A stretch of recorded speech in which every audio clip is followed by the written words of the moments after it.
My girlfriend mocked my job in front of her friends after I paid her rent for months, so I ghosted her, and she lost everything. I'm a 26-year-old guy, and I thought I'd finally found someone who appreciated me. I've always been the responsible one in relationships. It's the person who keeps things steady while everyone else drifts, and I take pride in that. I work long hours in a decent but unglamorous office job, the kind where nobody really notices the effort, but I don't mind. I've learned to measure my worth by the people I care about, not by applause or recognition. When Mia moved into her new apartment a few months ago, I saw it as an opportunity to do something meaningful for someone. I loved and I dove in headfirst. Mia was the kind of person who could light up a room just by walking in. Charming, social, and effortlessly confident, she had that mix of warmth and magnetism that made people lean in when she spoke. I remember helping her move in, hauling boxes up 3 flights of stairs, while she laughed at my insistence on labeling every single item, feeling a deep, almost ridiculous pride at being useful. I signed the first month of her rent without hesitation, followed by groceries and utilities. Each time I did it, a small voice in my head whispered that this was normal. This was what supporting someone meant. I loved doing it, honestly. It made me feel like a partner, like I was contributing to her life in a way that mattered. There were moments, though, when Mia would make small jokes about my job, not in public, not in front of anyone, just teasing in our quiet moments. "Oh, accounting, you're living the dream, huh?" she'd say, rolling her eyes playfully, a smirk tugging at her lips. I laughed every time, told myself she was just joking, and dismissed the prick of insecurity it left behind. I wanted to believe she valued me for more than what I earned, that these were harmless little comments, nothing more. Even so, I couldn't shake a tiny thrill of pride every time she smiled at me when I handed over the rent check or filled her fridge with groceries. I felt like I was building something: trust, stability, maybe even a life together. Little did I know that beneath her charm, the first seeds of disrespect were already taking root, hidden behind that warm, effortless smile. But at the time, I was too caught up in the high of being the guy who could provide, the guy who always had it together, to notice the shadow creeping into the edges of our little perfect world. I started noticing small changes in Mia over the next few weeks. At first, they were barely noticeably on eye roll here, a sigh there, but they added up. She began talking about her friends' lifestyles more often, bragging about their trips, their new gadgets, the apartments they lived in. I tried to listen with interest, genuinely curious. But there was this subtle undertone, like she was comparing me and, maybe even me specifically, to them.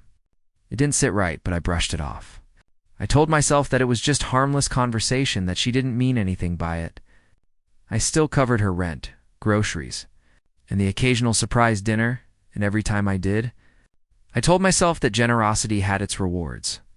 One Friday night, she invited a few of her friends over to hang out. I walked into her apartment, carrying a couple of pizza boxes, feeling a little excited for a relaxed night. Mia greeted me with a smile, a quick peck on the cheek, and then introduced me to her friends, a lively group of women who seemed to orbit her effortlessly. "Hey, this is the guy who keeps me alive financially," she said, laughing lightly. I laughed too, thinking it was a joke, but the edge in her tone made my stomach twist just a bit. Her friends giggled, nudging each other, and I forced a smile, trying to mask the twinge of embarrassment. Later, as we settled onto the couch, Mia leaned in close and whispered, "You know, I really don't know how you survive doing that boring job every day." She laughed softly, like it was playful, but the words hit me harder than I expected. My hands went still on the pizza box, and for a second, I felt like I'd been punched in the chest. I opened my mouth to defend myself, but she brushed it off, her eyes sparkling with mischief. "I'm kidding," she said, planting a quick kiss on my cheek. I laughed, nodded, and told myself I was overthinking it. But that little moment planted a seed in my mind, a quiet, nagging doubt I couldn't shake. I wanted to trust her, to believe that everything was fine, yet something in the air felt off. Something was shifting, and I didn't know how fast it would happen, or how badly it would hurt. Over the next few weeks, Mia's friends started showing up more often, and I could feel the dynamic subtly shifting. It wasn't just casual visits anymore. They'd come over unannounced, sprawled on her couch, commenting on her apartment, her wardrobe, even my little work-from corner. At first, I tried to ignore it, thinking I was just being sensitive, but it felt like a slow, constant judgment hovering over me. Every compliment they gave her seemed to carry an unspoken comparison toward me. I could see it in the way she laughed at their jokes, mimicking their tone, rolling her eyes at my stories about work, even though I'd shared the same stories 100 times before. One evening, we were all hanging out, and her friend Jenna leaned back on the couch and said, "Wow, you really put up with all this. I could never let my boyfriend pay for everything." They all laughed, and I forced a smile, trying to join in the casual joking, but the sting lingered.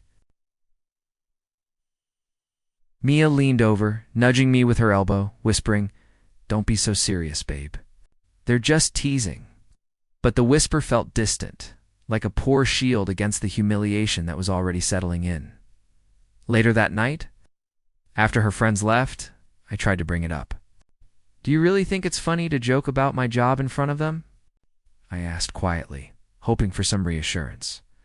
Mia shrugged, brushing my concern aside with a grin. "I'm just teasing. Come on. They don't know what we have, chill." Her words were meant to soothe me, but instead, they left me feeling small.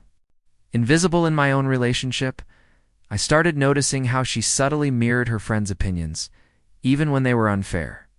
She would roll her eyes at me over tiny mistakes, exaggerate their words, and laugh in ways that made me feel like I was the punchline.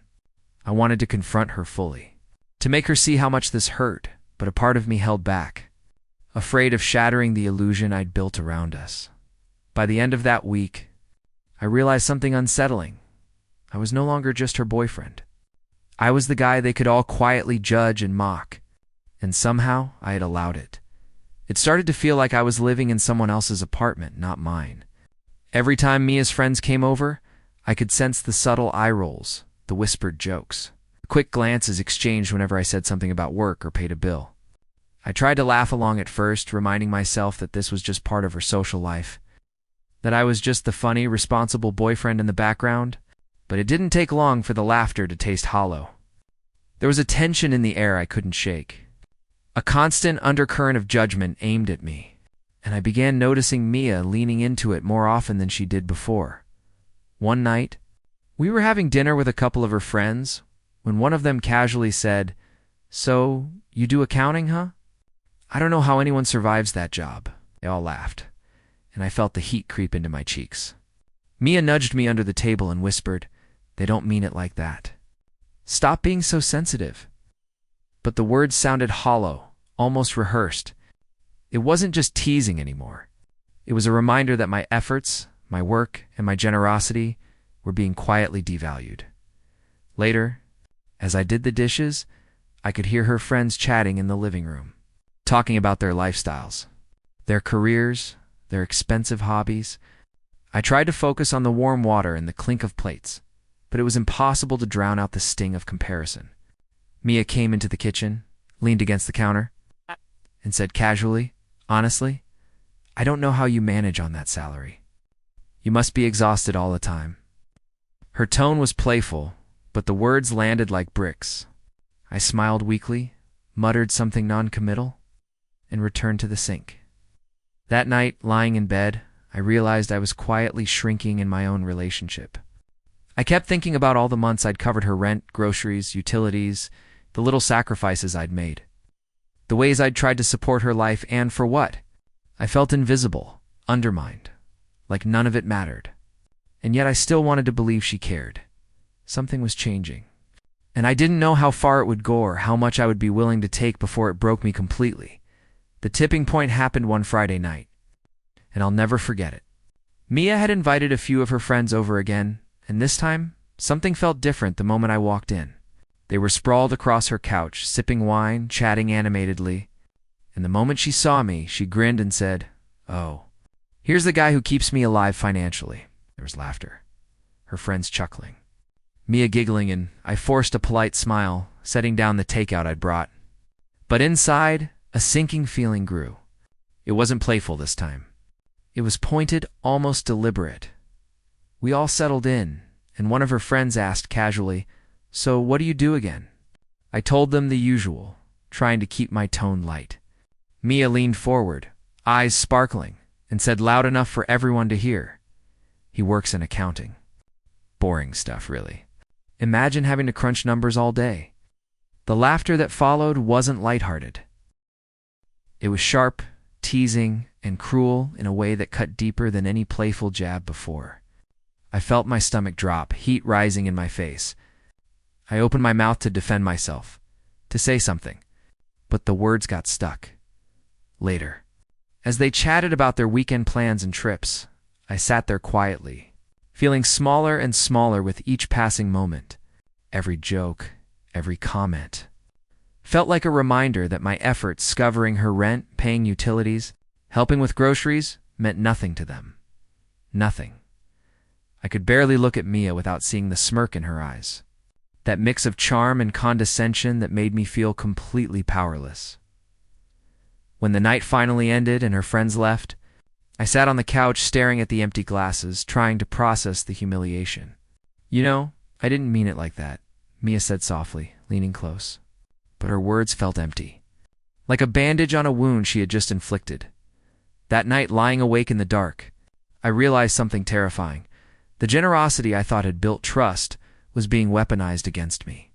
And for the first time, I began wondering if this person I loved could ever truly respect me, or if I was already losing myself in the process. The morning after that night, I couldn't shake the heaviness in my chest.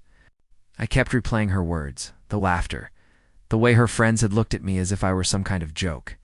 I tried to tell myself it was just a one-off, that Mia didn't mean any real harm, but deep down, I knew it was more than that. I realized she had a way of twisting situations so that her social circle got to mock me, all while she maintained this illusion of affection. It was subtle, yes, but intentional. I decided to confront her, to finally put my feelings into words. "Mia, last night, what you said in front of your friends.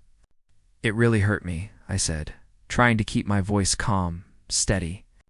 I watched her face, hoping for a flicker of understanding, maybe even remorse. She laughed softly, that same charming laugh, and said, "Oh, come on, it was just a joke. Don't be so sensitive." My chest tightened. "Sensitive?" I whispered. "I've been paying your rent, groceries, bills. And this is how you talk about me?" Her eyes rolled just slightly, a gesture so small but so telling. "You're overthinking it.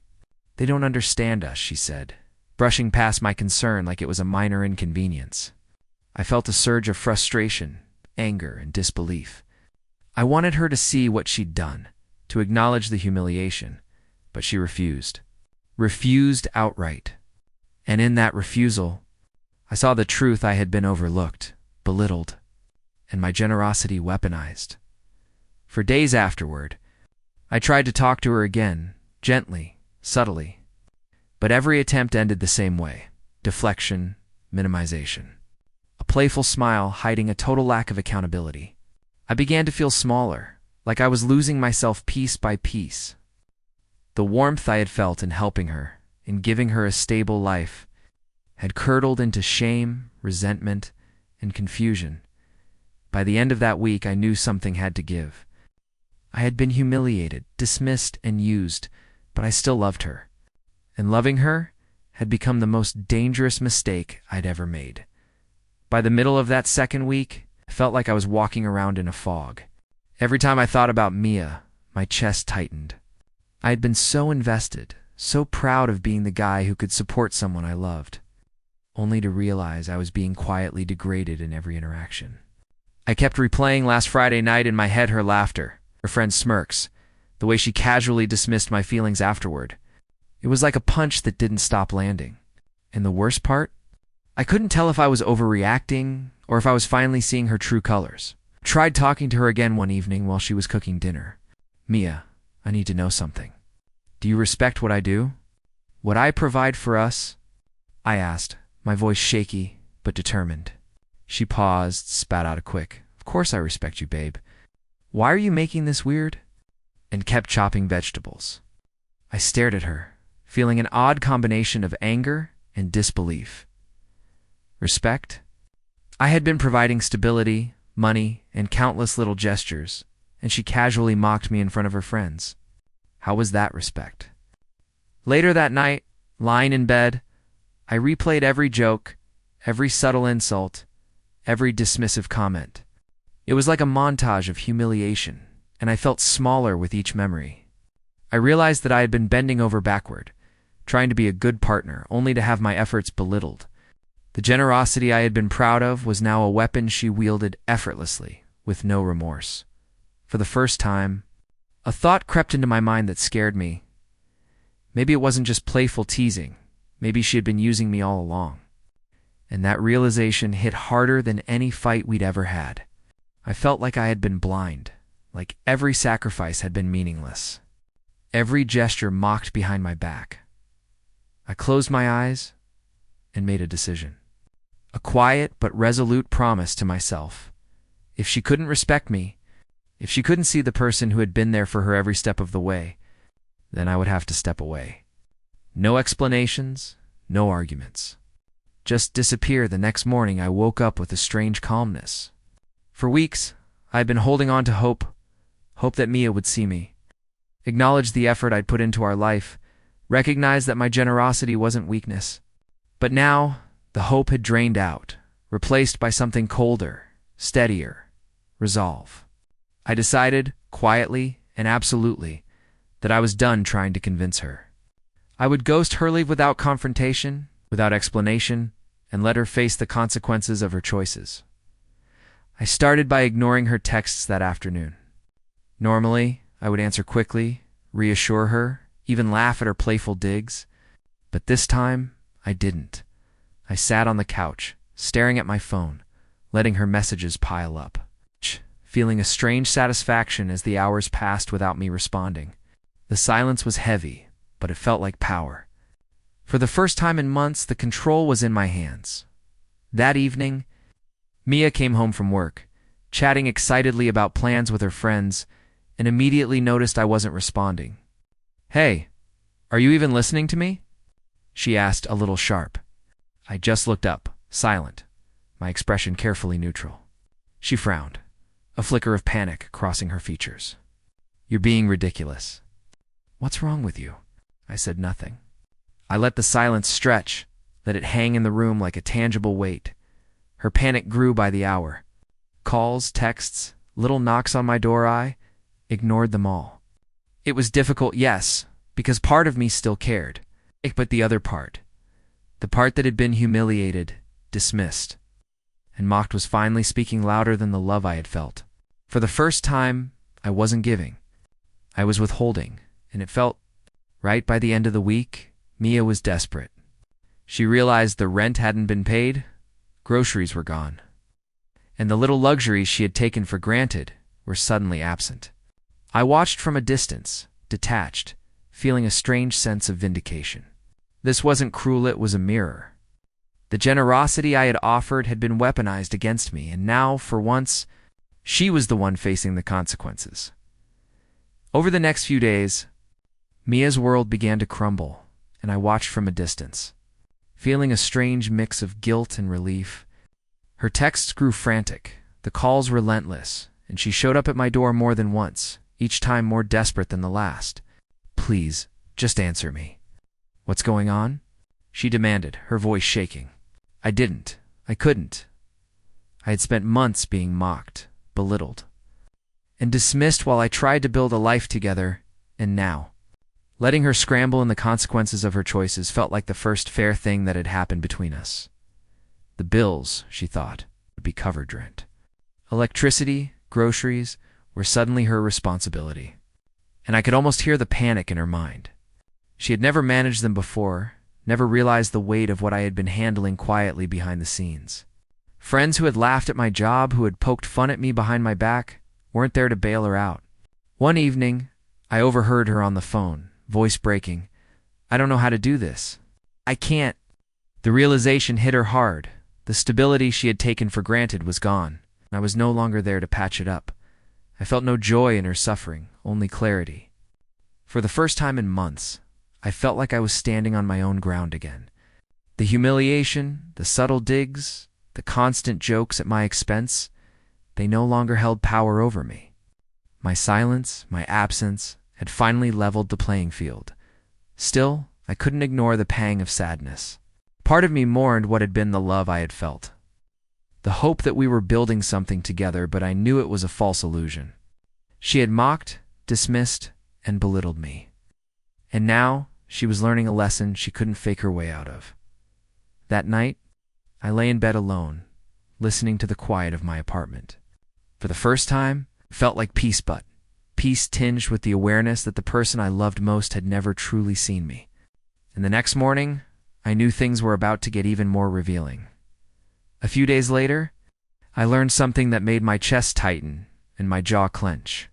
While scrolling through social media, I saw a post from one of Mia's friends, a casual brag about how lucky Mia was to have me covering everything for her. But what made my stomach drop was the caption, "He's basically a walking ATM." Lol. I stared at the screen for a long time, heart hammering, realizing that it hadn't just been teasing in private, it had been a performance, a joke for her friends' entertainment. Every month I had covered rent, groceries, bills.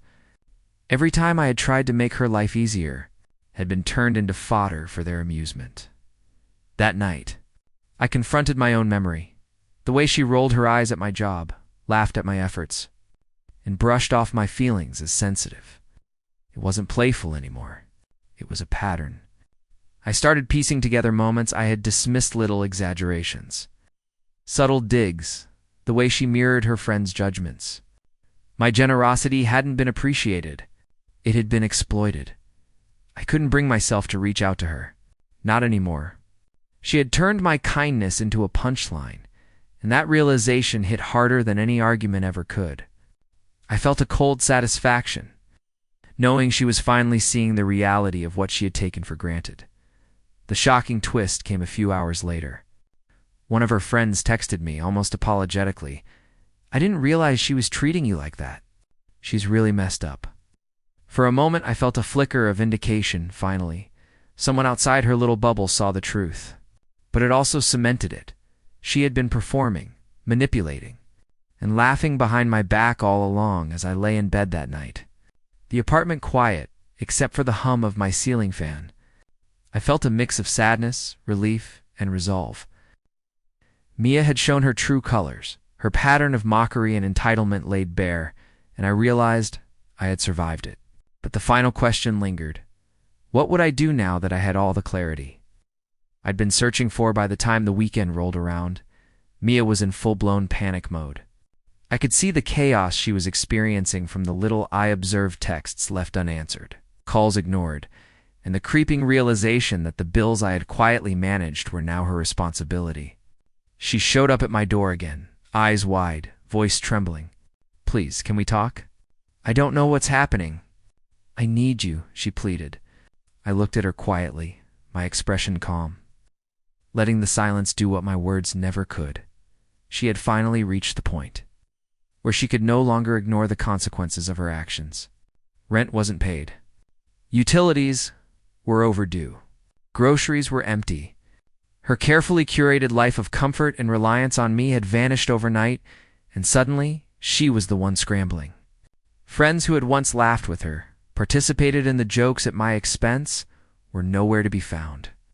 The reality she had avoided was crashing down, and I watched it unfold without saying a word. I wasn't happy about her struggle. This wasn't revenge for me to save her. It was clarity, a mirror reflecting the way she had treated me. Every mocking comment, every playful but cutting remark, every time she diminished my worth in front of others, it had led here. And for once, she was forced to confront the consequences of her choices. Lying in my apartment later that night, I felt a sense of relief I hadn't known in months. For the first time, I was free from the humiliation, free from the manipulation, free from the constant mental gymnastics of trying to justify her behavior. My silence had become a shield, my absence a tool, and I realized that sometimes the most powerful response is no response at all. I closed my eyes and allowed myself a small, quiet smile. I hadn't yelled, hadn't confronted her with anger or tears. I had simply stepped away.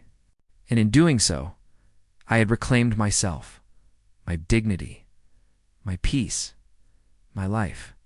Yet deep down, I knew the final chapter wasn't over. There was still a lesson she needed to learn, one she couldn't escape. In the quiet that followed, I finally had the space to think clearly. For months, I had allowed myself to be invisible, mocked, and used, all while believing that generosity and love were enough to sustain a relationship. But I learned something crucial. Respect isn't earned by money or favors, it's earned by mutual regard, by seeing someone as equal, by valuing them for who they are. And Mia? She had never done that. I began to rebuild my world slowly at first. I stopped obsessing over what she thought, what she needed, what she expected. I spent my evenings reading, working on my hobbies, reconnecting with friends who valued me. The weight of constant worry, the tension of being belittled, the hollow laughter at my expense, it all began to lift. For the first time in months, I felt grounded, calm, and unashamed of who I was. Every so often, I'd see updates on social media, Mia posting about her struggles, her attempts to figure things out, her friends drifting away one by one. I didn't gloat. I didn't even comment. I simply observed. The universe had a way of balancing things out. She had been forced to confront the reality she had ignored, and I had survived it, stronger and wiser than before. Looking back, I realized that stepping away was the most difficult and most empowering thing I've ever done. I didn't scream. I didn't beg. I didn't plead. I simply disappeared, and in that disappearance, I regained control over my life and my dignity. I learned that self-respect is priceless, that silence can be louder than words, and that sometimes the best revenge is living well while the other person learns their own hard lessons. Now, when I think of her, it's not with anger or sadness. It's with clarity. I was generous. I was patient. I was kind. And in the end, that was enough not for her, but for me. I'm finally free, finally whole, and finally certain that I won't let anyone diminish my worth ever again.